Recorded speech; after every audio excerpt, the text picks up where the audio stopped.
Hello, hello, hello, friends. Hi, everyone. We had a false start because Rebecca was uncomfortable with my first intro because I said that she gave me the ick, which I'm going to mention again for the second time.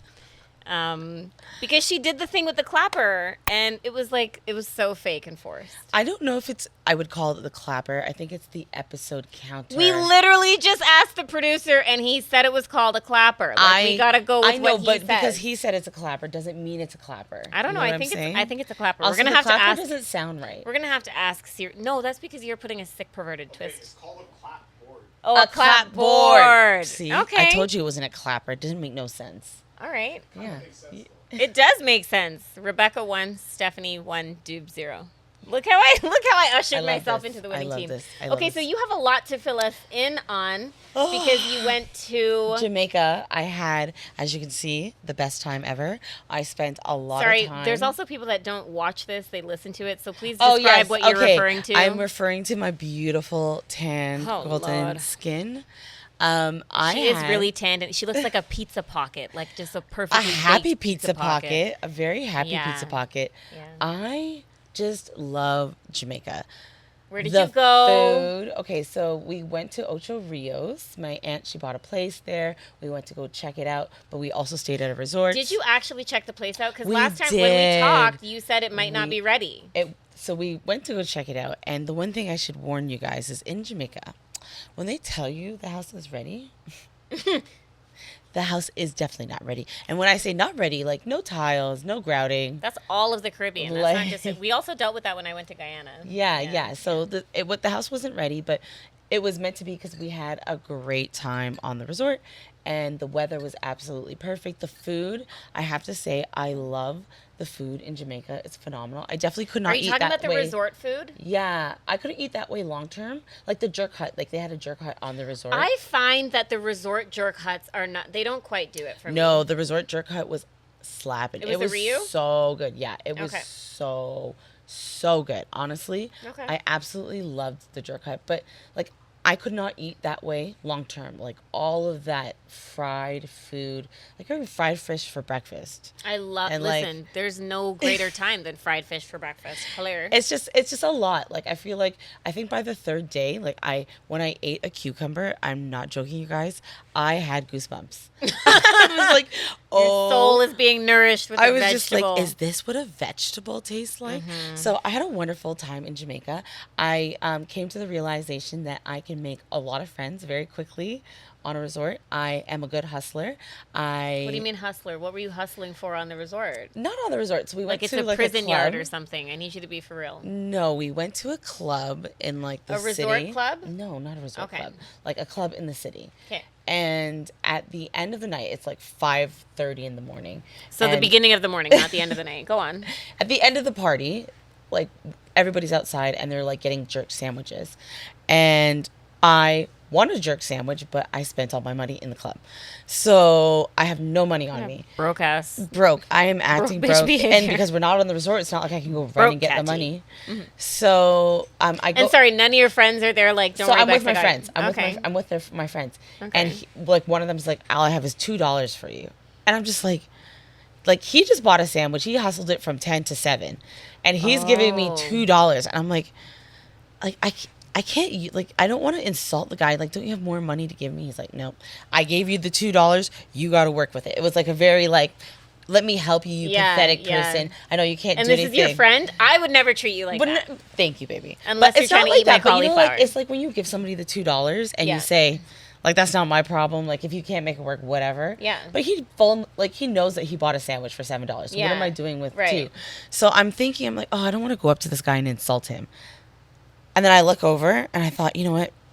You only live once. Let's go see what happens. Yeah. So I take my $2 and I walk over to the jerk guy and I say to him, hey, okay, I know what I'm about to ask you might sound offensive. And I'm going to preface it by saying, I know you just sold him a sandwich for $7 and you originally were charging 10. You said all of this? All of this to the jerk hut Okay. man. All of this is jerk hut man. And he's like looking at me. I'm like, so don't be offended when I tell you that this is all the money I have. And I'm just wondering what I can get for $2. And What currency are we talking about here? American. Okay, I was about to say. What can I It's get two for Jamaican $2 dollars. American dollars? Yeah. And he like looks at me, he's just like, you don't have any more money? I'm like, no, I don't. And I know it's offensive, and I know I probably can't get anything, but it's just, all I have is $2. So he says to me, I'm sorry, I can't help you. Like, if you have no more money, I'm not going to give you anything. Well, So I was like, you know what? shakes. I completely understand. I get what you're saying. I would say no to me too, and that's fine. So we just start talking, and like I'm like getting to know him and the driver. After he said no, After he said no. See, you're After he entertaining. said no, right? Okay. All And right. I'm like looking at the $2, and I'm looking at the fact that it's like 5:00 in the morning, and he's still working. And I thought, you know what? Actually, I know I said like I don't need this $2. Here's the $2. You can just keep it. Like, I don't need it. I actually, because what am I doing with the $2?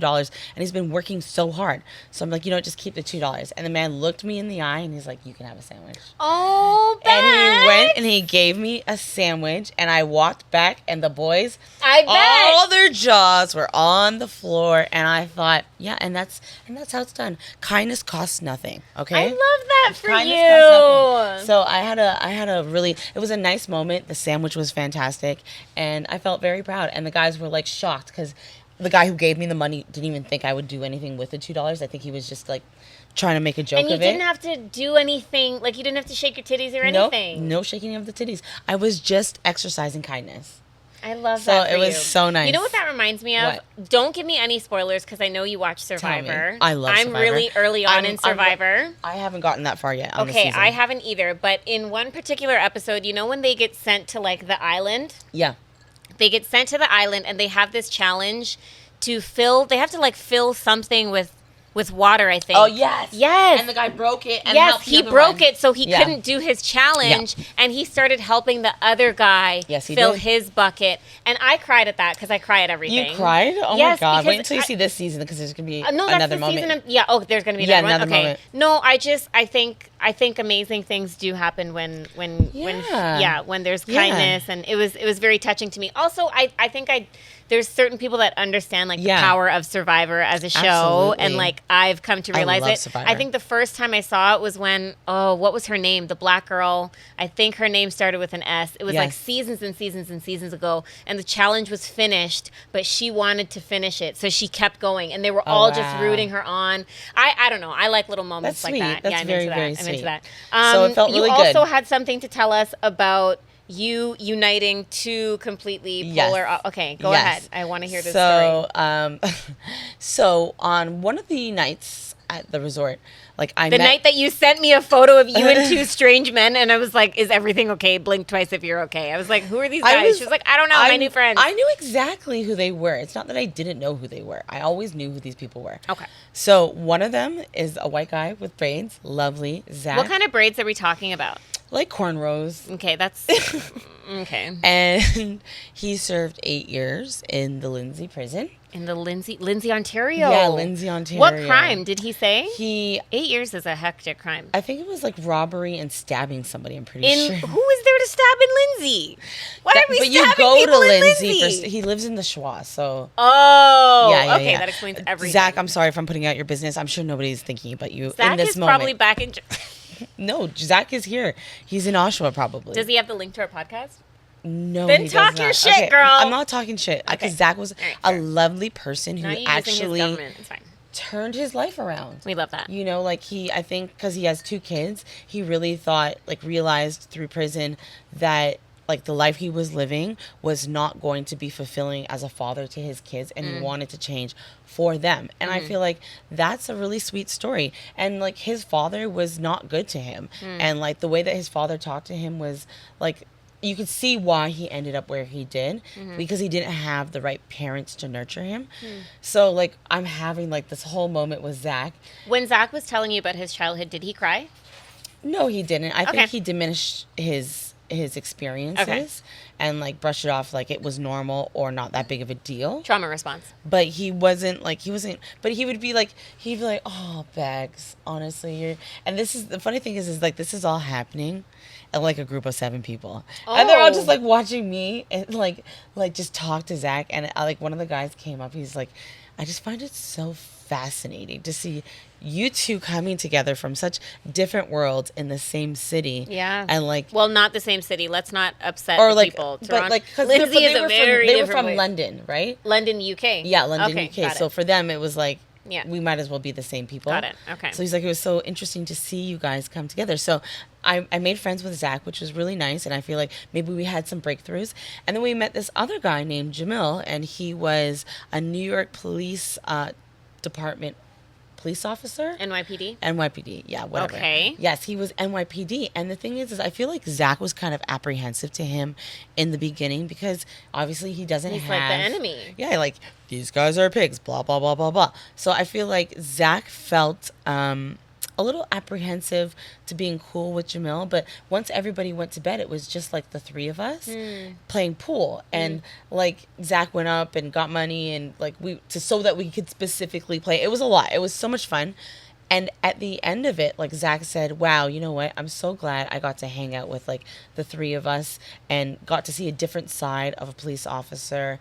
And like, I feel like I would have never spoken to you outside of this moment. And this is what life's about, like having genuine moments with people that you maybe would have written off beforehand. And it was really nice because I think Jamil was like, you know, I acknowledge that as police, we don't have the greatest reputation. And I could see why you are apprehensive to me and like my profession, but I respect you as a human. I respect the fact that you've turned your life around, and that you're like trying to be a better father, and you're like doing good for yourself. I respect that you've come from what you have and that you're pushing forward. And it was such a sweet moment for them to like, you know, they actually hugged. They actually I love hugged. that. And then we all went to the beach, arms in arms, and we watched the sunrise. That sounds like a really beautiful trip. It was so, it was such a great trip. I had the best time. So there's a lot more stories. It was honestly, I feel like when I think about my trip, I think about that moment of me like leaving the jerk hut and just like strutting my stuff to the jerk car. chicken in hand. Jerk chicken in hand, and like, perfect ass tan. It is nice. Yeah. She Oh showed my me God. She showed me the ass tan. I have It to is very say, nice. you know, I was very consistent with the thong bikini. Never have once to was be. that thing covered. We were all the way out there. There was this girl who met me. She literally named all my bikinis by the day. She's like, so on Monday, you wear this one. Love and on that. Tuesday, She's you wear obsessed. that We one. love a stalker. We It was love a stalker. It was such a good trip. So That's awesome. Yeah. It sounds like the only thing that would have made it better is if I was there. Yes, or Yeah. I think if I got more sleep, because I always say, like, I'll sleep when I'm dead, but I feel like you really can't maintain that pace. Yeah, it's a lot. Like our age. Yeah, well, It's yes, tiring. we can because we do it for Carnival. So I try know. that. And the fact that we do that for Carnival, it feels dysfunctional a bit. Well, that's why you just do it and then you come back to your routine. Every time we come Yeah. back from a vacation, you're like, oh, I'm so excited to get back into my routine. I need a So- vacation from my vacation. Like, I just need. Yeah. I need I get proper that. sleep. I That's get what it. that. I That's want fair. like just a solid 6 hours. I would be happy. Yeah, that's fair. Yeah. All right. Any more stories? Are you ready for some questiones? No, other than I'm just so stinking excited for summer.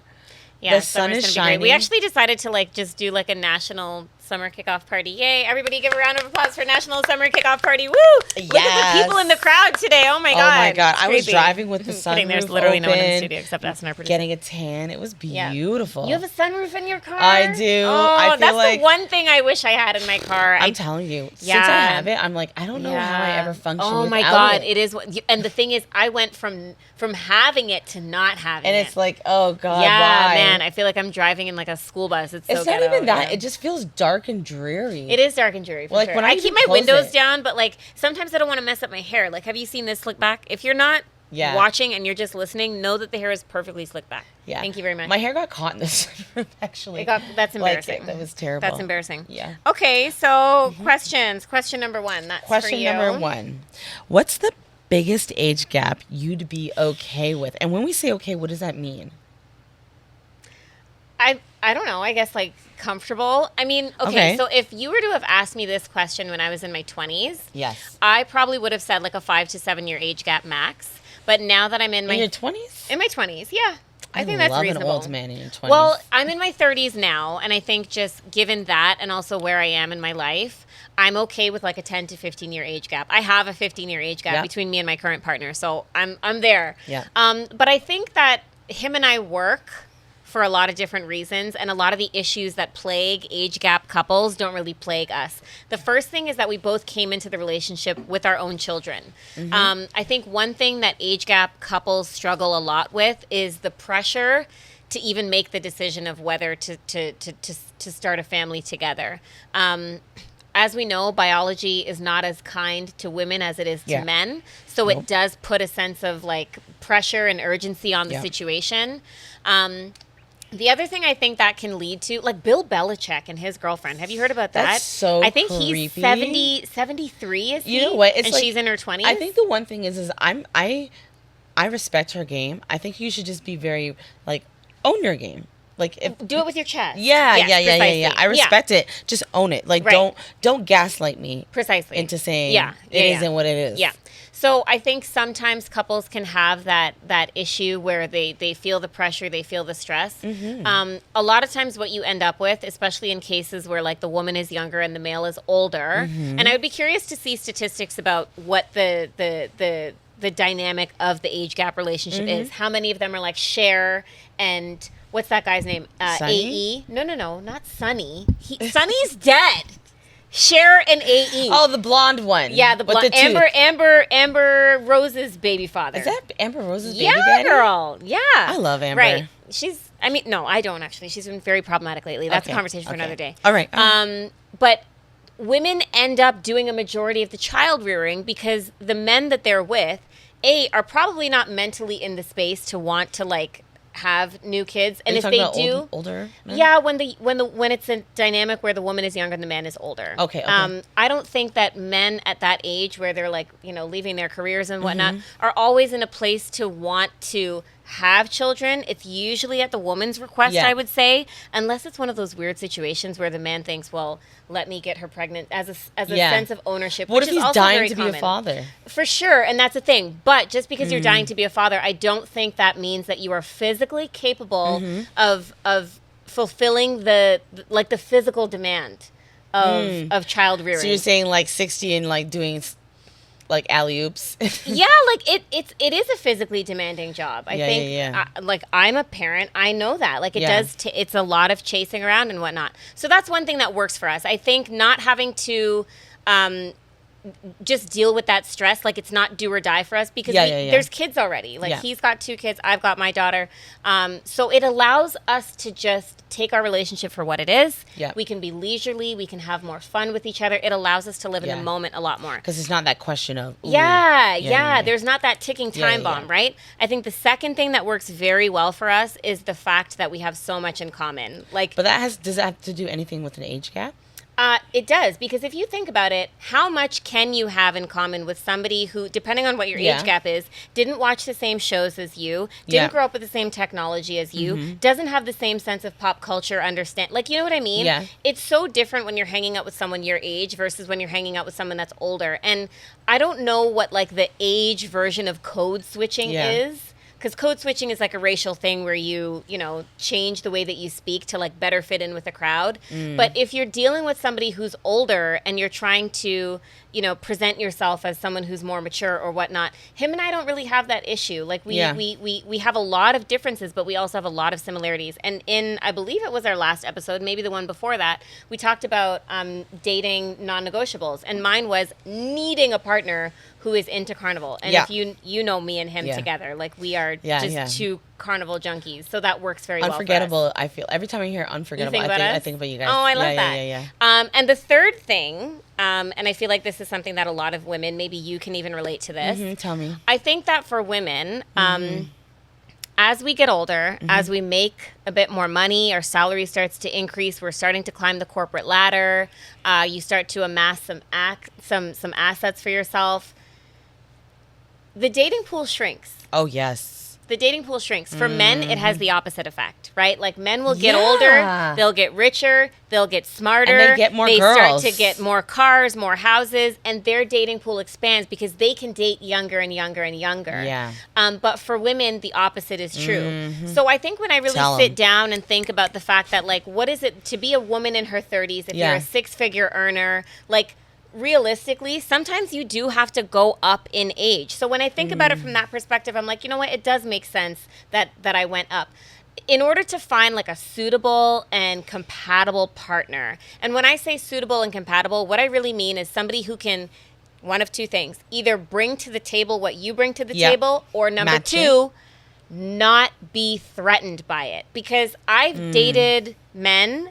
But you want to take care of somebody who's not threatened by you? To be honest, no. I think, no, ideally not. But I think there's a lot of women, especially, like, you know that I write a lot about this freelance. I do. So for those of you that don't know, I'm a freelance writer for like a gossip website. And one of my beats, which is like a focus of yours, is women, relationships, especially women who leave relationships with children. So Holly Bailey recently. I would not know what's going on with that, but you could always tell me. So Holly Bailey, this is going to air. I have to be mindful of when this is going to air. But basically, she filed a restraining order against the father of her child. So they split in October 2024. Not you with the timelines. Absolutely. Timelines. Screenshots. Timelines. Receipts. Do you know what that's from? No. Real Housewives of Salt Lake City, bitch. Oh my God. You know what? I watched a couple seasons of that. Okay, it's a lot of drama. We'll do a whole watch weekend. Tell me. Anyway, Holly Bailey filed a restraining order against the father. Holly or Hallie? I don't know. Hallie. Let's say Hallie. It's sure. Hallie. Is it Holly though? I have no idea. Okay. I literally have I don't know her. Like I don't go there. Okay. I'm not in the circle. Okay. She filed a restraining order against DDG, who's the father of her child. And some of the stuff that she put in like the court filings, like she filed a police report in March because as she was loading their son into the car, he smashed her head into the steering wheel. She chipped her tooth. Same thing happened with Keke Palmer, right? Like men, when you have children, display a whole nother level of toxicity, and that is why there are so many separations very quickly after that child is born. So that is kind of what I look like. That's what I look at, and that's what I study. Where was I going with all of this? We went into a completely different tangent. Right, okay, so about the dating pool shrinking.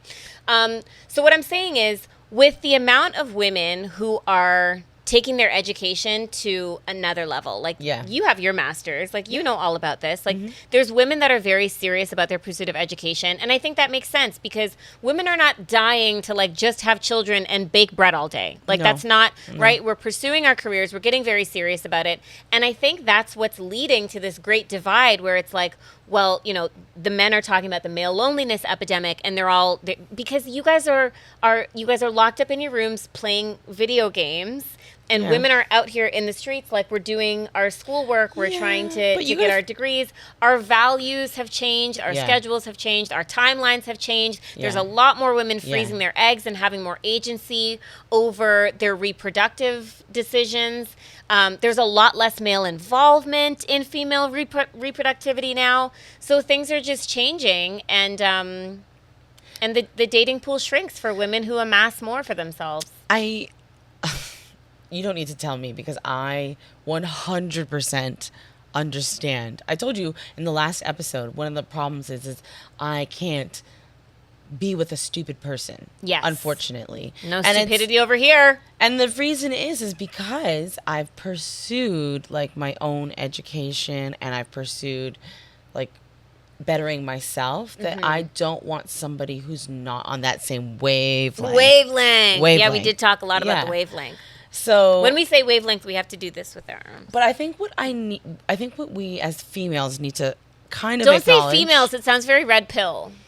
I think I'm going to be honest with you guys. Stop. Just stop. As females, no. I think stop, Stephanie. Okay. I think we need to acknowledge that I think for our generation, women have been really championed. Like we've been like, go girl, like girl power. Get it, sis. I remember being like younger and being like, as a female, you need to represent, you need to step up to the table, you need to prove yourself, you need to do X, Y, Z. And I remember just getting that encouragement and push. And I feel like when it comes to our generation of males, I don't think they've gotten that encouragement. And I feel like it's kind of led to lackluster men. And it's really like, not that all of them are lackluster, but me and like a mutual friend of ours, Nicole, were talking about like the Toronto men no offense to you guys. I hope No, if you're definite listening, offense to you guys. if you guys are listening, Definite I'm not offense to you trying guys. to be like mean. I am. But a lot of you, like I would say, a good proportion are just absolute trash. Like I don't. She said, respectfully, I don't want to be mean, but you guys are literal garbage. Literal. No, seriously. I told you that as somebody who's been single for so long, I'd rather be single and alone than engaging with the garbage bag. Like I realized that I actually like myself more and value my time more than to interact. What is trash about the Toronto men? I feel like if they have a semi-education, they feel like self-important. Like, oh, you have a job. Thank you for meeting the bare minimum. Like, it's like, Right. oh, you have a job, and like that's like that somehow allows you to be an asshole about it. Right. That's or like the way that they think that their time is important, or if they look good, they know they look good, and they treat you like we should know they look good. It's like, just be humble. Nobody likes a braggy man. And like also define look good. Because the thing is, Yeah. in this city especially, Yeah. Toronto has some of the most beautiful women in Yeah. the world. Yeah. Like, it's not debatable. Yeah. And yet, The men. Like men. step up your game. Like the guys I told you that I met in Jamaica from London, like they dress well. They Yeah. handle themselves with like they have couth. it's just something different about like these international men. And when I say international, I just mean not from Toronto. But you know what, though? I think that's part of the problem is that, like, other people will come here and I think it's about fetishization, to be honest. I think we fetishize international men, and I think people come here They're and they more probably normal. fetishize I'm our not. men. What I'm trying to Normal, say she is said. the Toronto men aren't normal.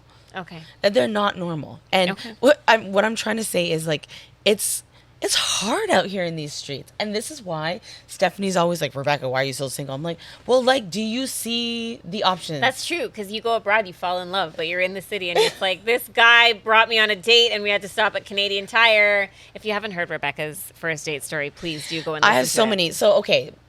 For the age gap, if I were to say it Yeah. just really oh, quickly. yeah, you never answered no, this. I I'm never sorry. answered. No, it's We okay. went into a whole side quest there. Yes, for the age gap thing. Honestly, I think most age gaps work if your souls are kind of like compatible. I think outside of probably 20 years. Like That's a big. that's a I'm big saying age that's gap. a big age gap, but mine is like 15 years. think so. about like I know a lady, I love her to death, and she had married somebody who was like 23 years older than her, and they lived together for the rest of their lives and like died. What age did they meet and get married at? He was like maybe 47, And she was in her 20s. and she was in her 20s. And they got married, and Shelley and Dave, they got Right. married and lived happily ever after. And I Okay. think it was just about like Did they have kids together? No, they didn't have kids together. See, do you see what I'm Yeah, saying I- about yeah, like yeah. the no kids with Yeah, the age gap thing? yeah. Because I think not having to examine whether or not someone could be like a parent Yeah. takes a lot of stress off a relationship. And I think the reason I'm so hypersensitive to those different dynamics, because my relationship with my daughter's dad did not work out, so I am hypersensitive. But also being a young girl Yeah. where older men used to hit on me, like I That was was gonna be my second point. yeah, I was very intent on like asking the questions that I needed to make Yeah. sure that my partner wasn't like this serial, like Leonardo DiCaprio Yeah. kind of guy, where it's You know like what? I don't Yeah. want to date anybody older than 25. And I feel like I think that was going to be the only thing that I was going to flag. It's like, I think a man who's probably older than 27, dating a girl who's like, I would say younger than 23. And I wouldn't say it's all like it's predatory. I would say that as somebody who's been a female, Who's been a female? Do you have something you want to tell us? as someone who is a female who's been 23, Okay, there we go. I can tell you that like my teenage self to 23 was very unsure of herself. Yeah. And very easily swayed and easily I don't want to call it manipulated, but I feel like I lacked the confidence in those ages that older men could recognize. They sniff and it. They can sniff smell it it. out, and Yeah. they take advantage of your lack of confidence. And it's something that we don't really openly talk about as females, because I think when you're 21, 22, dating somebody who's 30 is almost like a brag, right? You're like, I'm with a man, he has a so car, mature. he's so Yeah, mature, yeah. he has his own place. Yeah. But when I think about the relationships I had, because I had a few from like the age of like 18 to 21, Not of our guys, producer just dropping things. of a guy who's in their, It's like not guys like who we're are in their recording a 30s. podcast or anything. It's fine. A Love guy, to shame him. yeah, guys who are in their 30s, like Yeah, date. absolutely. So, yeah, I remember one time when I was, how old was I? I was pretty young, and this guy had expressed interest in me, Yeah. and he insisted that we talk over this thing called Vox. Yeah. And Vox at the time was like a walkie-talkie thing, but like now I realize that he was trying to hide the conversations from either his girlfriend or his wife or whatever. But like these are things that when you're young and naive, Yeah. but B, like, C, you're also just not like. You're not on that wavelength. Like, you're Yeah. not thinking that this kind of evil and, like, deceit exists. But I think I think you're just not paying attention to the signs because you're not confident. I don't think it's that you're not paying attention to the signs. I think it's You that you can't don't know. recognize them. You don't know how. You don't even know to look for signs. Yeah, yeah, because yeah, you're yeah. just assuming that people are pure-hearted because Yeah. you are, and that's Yeah. why they come after you. Yeah. You haven't been tainted. You're by learning. some The of thing is nonsense you're that learning goes the on. lessons from Yeah, them, yeah. and they know that they can take advantage of that situation. Yeah, And exactly. yeah, Ready for question numero 2? yes. Okay. Would you ever pay to see a psychic? Oh, girl, you know I'm a logical person. I do not. It's not even that I don't necessarily believe in psychics, because I think that psychics, some of them have a true connection with the universe. But my life is going to unfold the way it's going to unfold, and a psychic is not going to change that. And I guess maybe being prepared for it might make you feel better. Like, I saw a psychic and she told me some stuff. And when I think about it, Did you see a psychic? I did see a psychic When? once. You know when Nathaniel died? I saw a psychic and she said that he was transitioning. Remember when he died of like a brain aneurysm? Mm-hmm. He was transitioning, she said. Were you close with Nathaniel? Not really. Why are you saying it like that? Yeah, I guess, yeah, and yes and no. Because I remember we went to the viewing together. Yes and no. Yeah, I went to the hospital when he died. So you were close with him. Yes and no. Is there anything more you want to say about that? No. Okay. But she's pretty much saying that, like, he was transitioning into, like, the other side. And, like, she said some things that definitely came true in my life. Okay. But, Like what? like, you need to go back to school. Okay. And you did? I did go back to school. And I Okay. did it well. And she's like, you're going to be, I don't know. I think she said some stuff about, like, teaching. I don't know. At the end of the day, some of the things came true. But none of it was actually consequential to my life. And when I look at it, like, I don't know if it was money well spent. Like, I don't know. How if much it really, did you pay? It's like maybe $100. Yeah. So I've paid about $100. I think I've seen a psychic 2 or 3 times. Actually, I've seen one psychic 2 times. She's down on the Danforth. Yes. Her name is, I want to say either Sonia. I think I was going to say Sylvia, but I think I'm just confusing her with Sylvia Yeah. Brown. Remember the girl that used to be on Montel Williams' show? Oh, yeah. Yeah, I was going to say Montel The Jordan. one who talks to, like, the dead parents? Yeah. Okay. I paid, I think, $100. So she read my palm, which I think was very, very interesting. She also asked me for a piece of jewelry. So I had given her my necklace. I gave her this locket. And she was able to identify everything that was happening in my life at the time. She said that I was Really? going to, yeah, that was really, and I don't know if that's just to, like, build trust, like, establish yeah. trust. I don't know if you watched Teresa Caputo, the Long Island Yeah, medium. yeah. She does that a lot to just be like, there's another validation. So I don't know if she was doing that to establish trust or what, because guess who knows what's going on in my life? Me. Yeah, Okay. yeah. She did How give me much some did you spend? $100. Okay. Yeah, it's like, It wasn't $60,000 to change your life. Oh God, no. And the reason she's saying that is because she recently read a news article. About these people who would, like, spend $60,000 to make their wife love them and their relationship work out, or for his financial situation to get better. Which is the irony of spending mind-boggling. money to get your, I mean, Why hey, would you spend $50,000 to make your financial situation get because better? scared money don't make no money, Bex.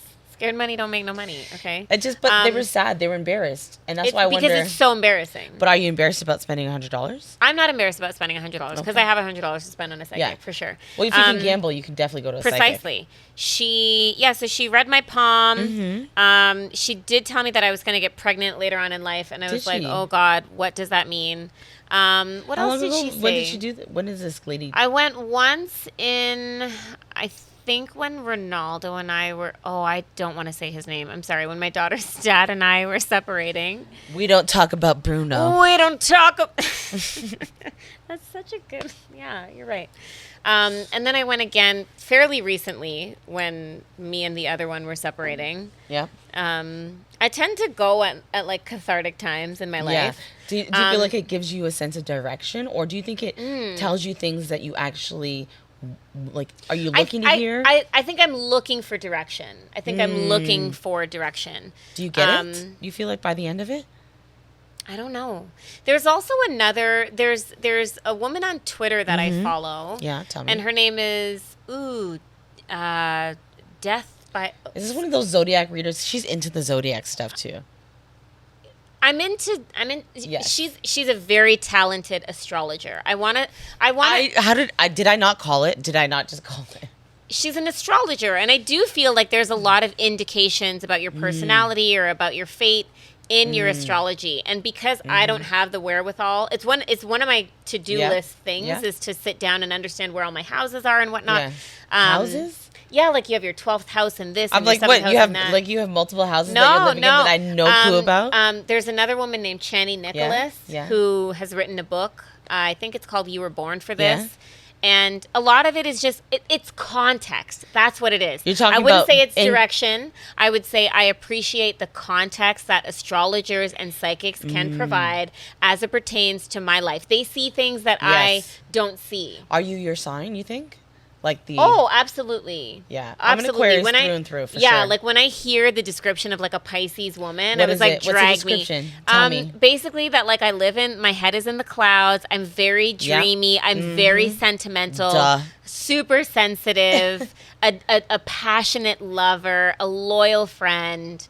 And Those are all true. Yeah, that's kind of why I give it, and it's not something that like, oh, the psychic said don't leave the house today, don't leave the house. It's not any of that. It just, I always appreciate the context. Like every once and again, I'll check my daily horoscope and just see like, chances are if it says like, oh, these are your lucky numbers, I might play those on the lottery that day. Like, little things like that. I do my birthday year. Yeah, but I do agree with you that like my life is going to unfold the way that it does. I don't know why this is reminding me of that. So Raven, my life is going to unfold the way that it does, and a psychic isn't going to stop it. Okay. All right. Question number 3. Who is one person from your past that you would like to thank? Honestly, as soon as you asked that question, I think my heart sunk a little bit. And I felt like I wasn't going to go there, but I'll totally go there. There was a lady that I knew. She was my neighbor. I grew up beside her my entire life. Her name was Shelly. She gave me this ring. She was the one who actually married the man who was like 20 plus years older than her. And they lived like happily ever after until he died, and maybe 15 years later she died. But I feel like she showed me so many things. She showed me how to share, how to be generous, how to act like a lady. She showed me how to play euchre. She got me on dirty martinis, put me on chocolate vodka, like explained to me what like lox was, and like taught me chicken noodle soup, and like the amount of belly laughs that we shared.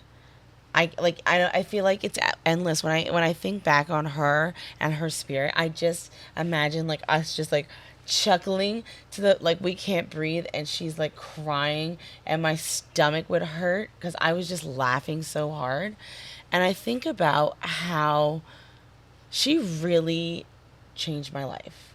Like she encouraged me to go back to school. She was there for me in like really tough times. I'm not gonna get emotional. Yes. So I feel like, and like she gave me one of my favorite dresses that I still wear to this Which dress? day. Have I seen it? You know the red one that I wore to Red Ride? Oh, yeah. Yes, that was her blazer from the 80s. And I think about like how her being in my life made me the woman I am today. You know, she taught me the importance of being a lady, cooking, like taking care of like your duties, being responsible adults, like doing what you say you're gonna do. And I honestly, I can't thank her enough. Did you get to thank her? Oh God, Stephanie. Did you?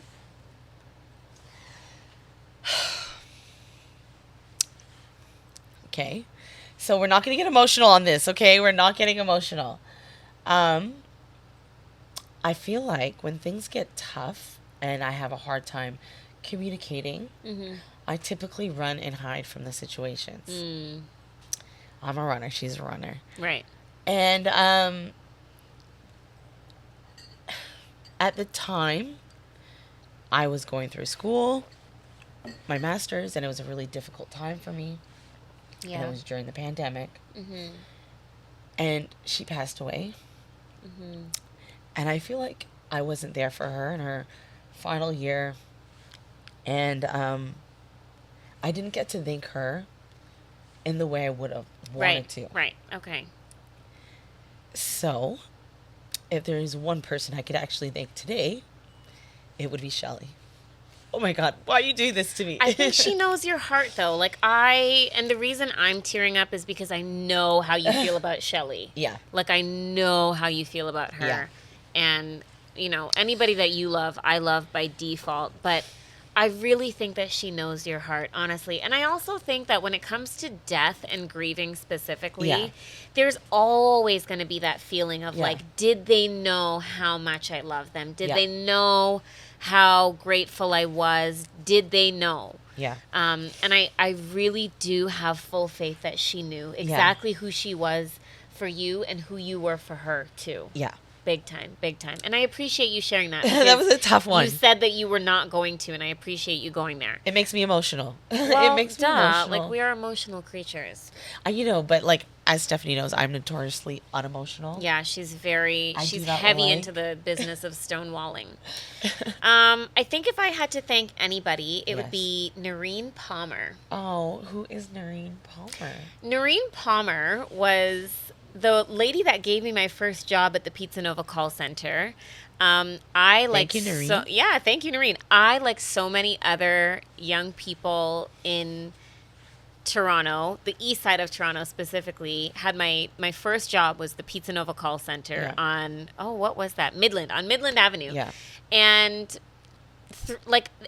at the time, my sister Alicia was working at the call center, and she had come home one day and she was like, you know, I got this job. Like, next time they have a hiring blitz, they have them all the time. You should come and like do an interview. And I was in grade 9 at the time, so I wanted to start working. I wanted to make a little money. And so they had the hiring blitz, and I went in and I did the interview. Now, mind you, I didn't have any like paid work experience before.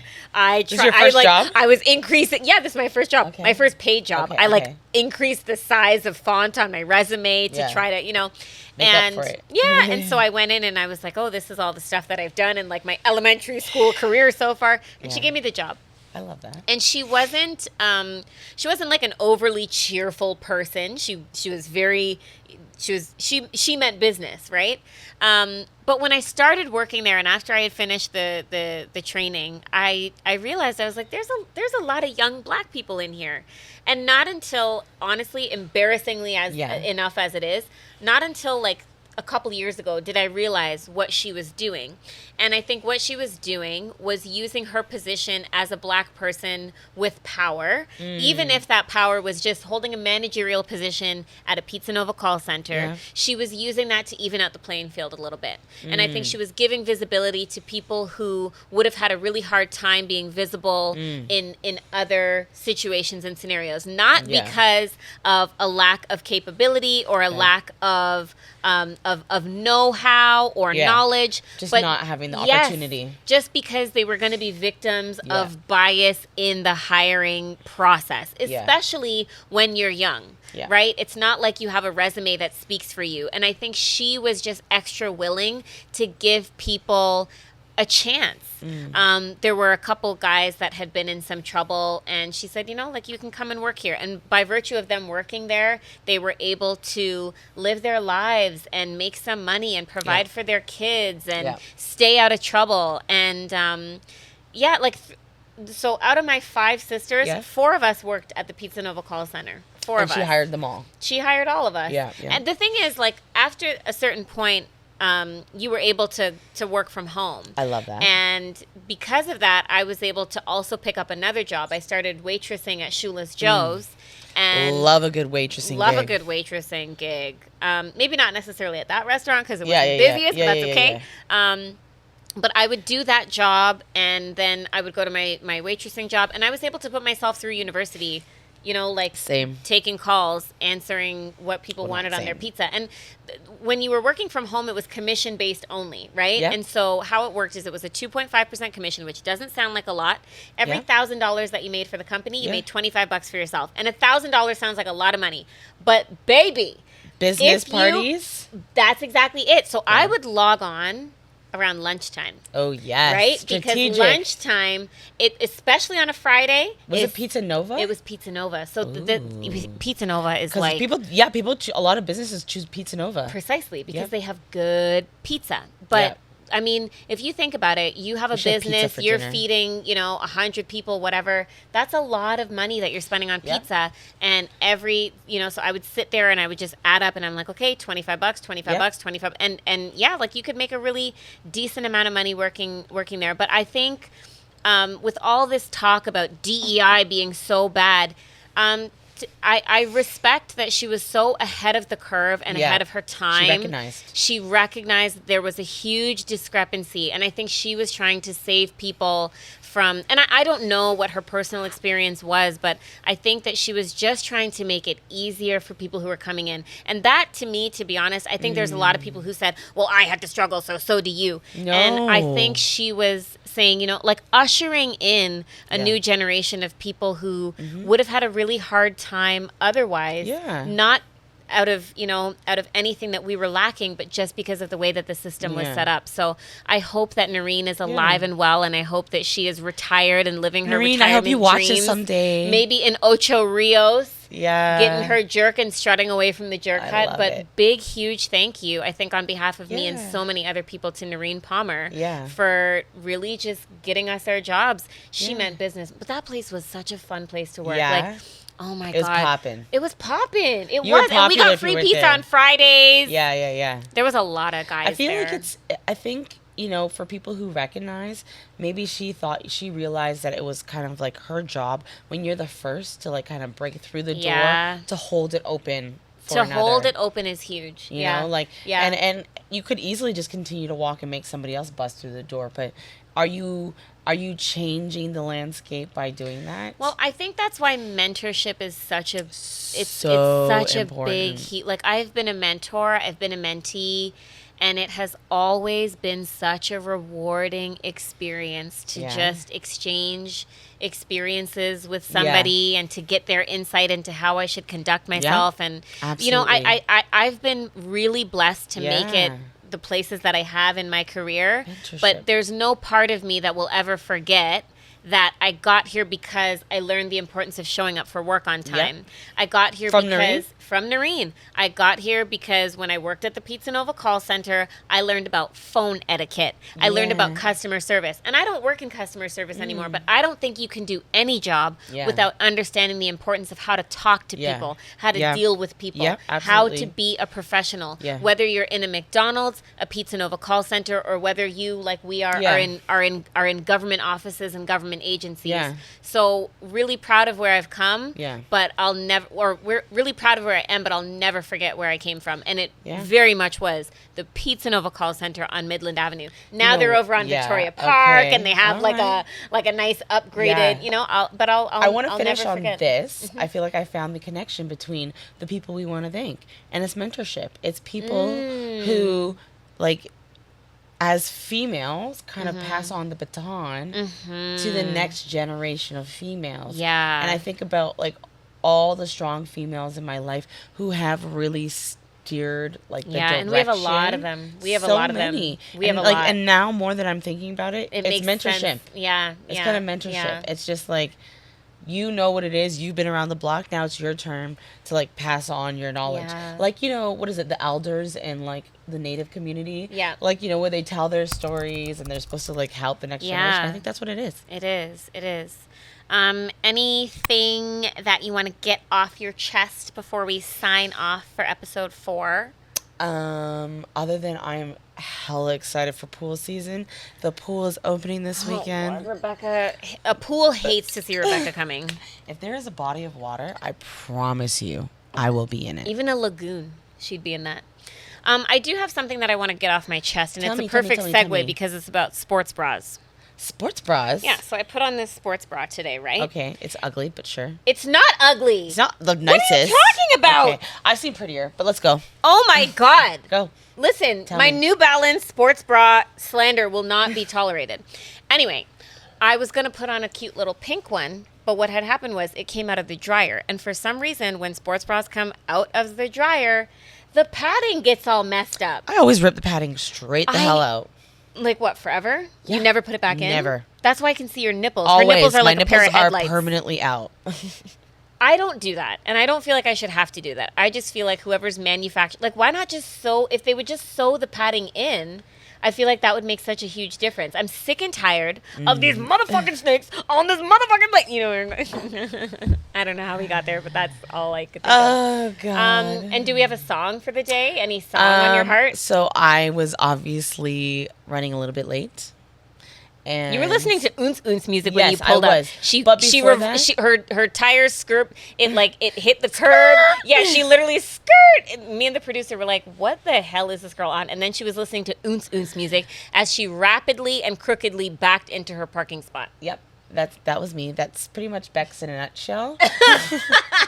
And then she got out with a red reusable Metro bag. I think we talked about your green Yep. Metro, your green, The what is juice it, bag. the TNT? Yeah, where Fusion, you Fusion. Oh my It's God, Fusion. so embarrassing everywhere. Yeah, I love a reusable Can't just bag. carry a cute backpack. No, we need a reusable I have the joke grocery is bag. I have so many bags. I have so many bags. It's Are, actually are a any of them problem. plastic? Because the guy that was puking and farting to Oh the beat. God, he's Could've so probably gross. used those, Okay, yeah. but I was speeding to here to. I don't think many people have heard the song "Speed Demon," Michael Jackson. I don't It actually is know that song. from his Bad album. Honestly, that song is hella underrated. You speed on that like in your car. Well, to don't that speed. We song. actually don't condone Yeah, speeding. no, we actually don't. But if We you don't. were, put on Okay. that song and open the sunroof. Okay. And if you have a sunroof, unlike me, I don't. Yeah, and enjoy the summer and think about me when you listen to it. Okay. Love Yep. that. Yeah. Okay. Episode 4, all wrapped. Love you, Bex. I love you too. That And- was cathartic. It was cathartic. I feel sad and happy all at the same time. Yeah, we should go. How the drink. hell did she drag me into this? I Somebody tell always me, do. please. I'm the dragger. Okay, love you guys. We'll see you next time. Bye. Bye.